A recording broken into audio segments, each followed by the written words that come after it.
So last class we had talked about end behavior of a polynomial.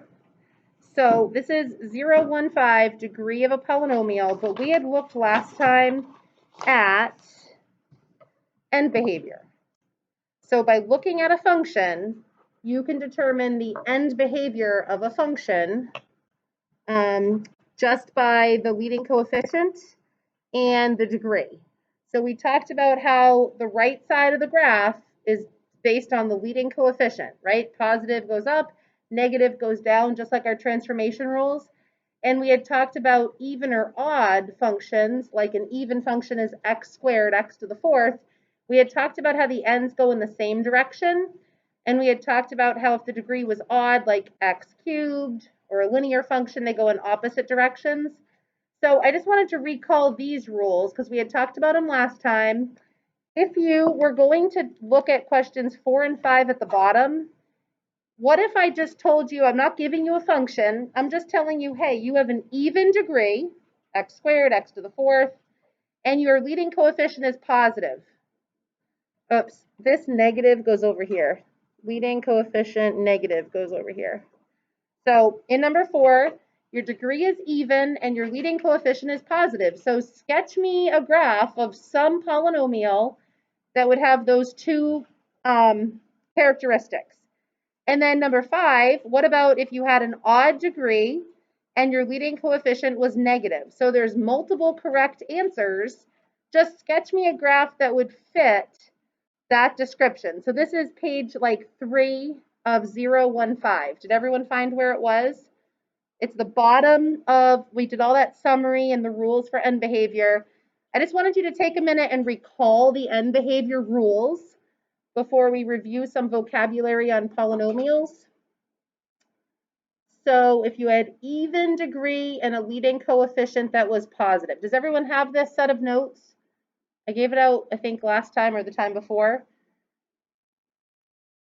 So take like 20 more seconds. I'm going to sketch something with arms going in the same direction, and they both have to go up. So something like a parabola, right?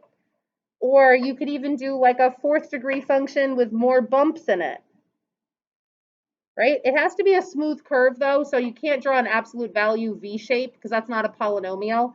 So something like this, something that's concave up and they've got both ends going in the same direction.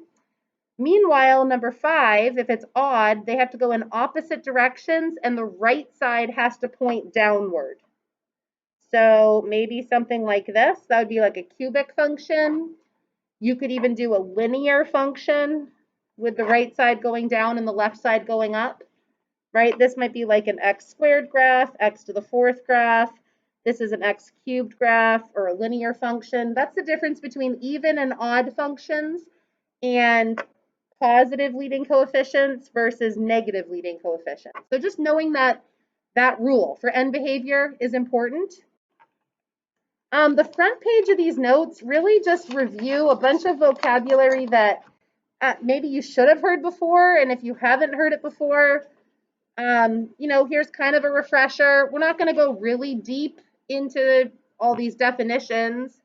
I might ask you what type of function it is. So knowing the difference in the degree or the looking at an equation and just telling me, hey, this is a cubic function or this is a linear function. But a polynomial function has real coefficients. We're not even going to talk about complex numbers in this class, but it has coefficients and they all have whole number exponents. So you're not going to see any fractional exponents down here, right? X squared, x cubed, x to the fourth. I don't see any x to the negative first power. I'm going back now to the beginning of 015 notes. The very first page of 015 notes. So I also don't see any fractional exponents like x to the 1/2 power. So all of that we've been studying so far are called polynomial functions. And I think we know what standard form is, right? You write it from the highest to lowest exponent, and the degree is just the highest exponent, and we've already talked about the leading coefficient.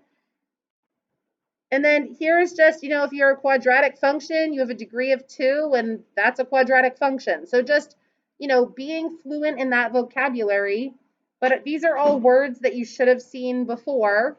It's a constant function or linear, quadratic, cubic. Quartic is kind of new, but it means fourth degree, like x to the fourth. Once you get higher than that, like x to the sixth or something like that, right? N would be 6. They just call it a sixth degree function. There's no special name for it. So you've got your degree of your function. You've also got, we've been using these terms already, right? A monomial, a binomial, or a trinomial. And you can name it based on if it's like, this is a linear monomial, because it's a linear function, there's only one term. This is a linear binomial. It's linear and there's 2 terms, or a quadratic trinomial.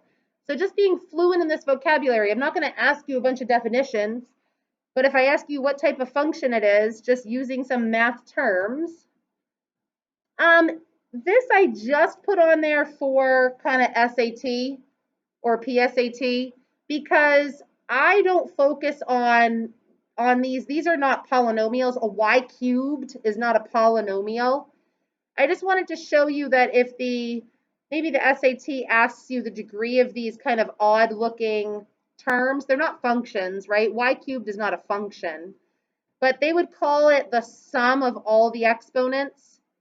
So I'm only going to have up here like x squared or x. But if you've got 4y cubed, they consider that a degree of 3. If you have 3xy cubed, they call that a degree of 4 because the x that's multiplying contributes 1 power and the y is contributing 3 powers. They would consider this a degree of 5 because x squared y cubed. But to me, this is not the focus of our polynomials. It's just kind of a good to know. So if you ever see a term like that, you know, on a standardized test, ooh, I don't know what this means. Oh, I just add together all the powers, right? It's a bunch of different variables. Up here, you just take the highest power. So that was just kind of a refresher of some vocabulary. So like I said, on the test on Friday, I'm just kind of doing some basic skills, transformation rules, some factoring from Algebra 2. It would be nice if you could identify if it's a polynomial or not and put it in standard form. So in this list, functions 1, 2, 3, and 4, there's only one of these that is not a polynomial. Can you figure out which one is not a polynomial, 1, 2, 3, or 4? And why would you say that it's not? Do you see where we are? Okay. So 1, 2, 3, or 4, shout it out. Which one do you think is not a polynomial and why? There's only one of them that fails the test. Which one of these 4 fails the test? Even if you're wrong, I could explain to you why you're wrong. Yeah. Why is 4 not a polynomial? All right, so fails right there for that's not a whole number exponent, right? So not a polynomial. So there's some other things that look confusing. Like in this function, I see the number pi, right? But pi is just a number, so it's okay to have a coefficient even if it's irrational, like pi. Down here, I see the square root of 3 in front of this x term, but that's still just a real number, right? It's irrational, 1.7 something. So it's okay to have irrational or fractional coefficients. You just can't have fractional or negative exponents. So we're just going to put these in standard form and state the degree and the leading coefficient. And then that's where we're going to stop for today. So the zeros, we're going to have to look at a little bit on Thursday. So y equals 2x cubed plus 2x squared minus pi x plus 4. That would put it in standard form. So now I'm going highest to lowest exponent. What is the degree and what is the leading coefficient in this problem? What would you say? Degree is? What's the highest exponent? 3. What's the leading coefficient? 2. So you're just looking at this term right here. Degree is 3, leading coefficient is 2. Y equals is the same as f of x equals. So f of x equals, let's see, which term would go first? Negative 2x to the 9th would go first, right? Highest exponent. minus 3x to the 7th plus 2x plus 4. So negative 2x to the 9th minus 3x to the 7th plus 2x plus 4. What's the degree of this one? Degree would be 9. Leading coefficient would be negative 2. So you could tell something about the end behavior, right? Oh, leading coefficient is negative. The right side's going down. Odd, so the left side must go up. So it's telling you something about the end behavior by just doing the degree and the leading coefficient. So the last one, let's see, we'd have 1/2 x cubed, then plus 2x squared minus root 3, the x is on the outside, and then plus 4. So if this x had been under the square root, that wouldn't be allowed because square root is not a polynomial. But all right, so what's my degree and what's my leading coefficient? Degree is 3, and leading coefficient would be positive 1/2.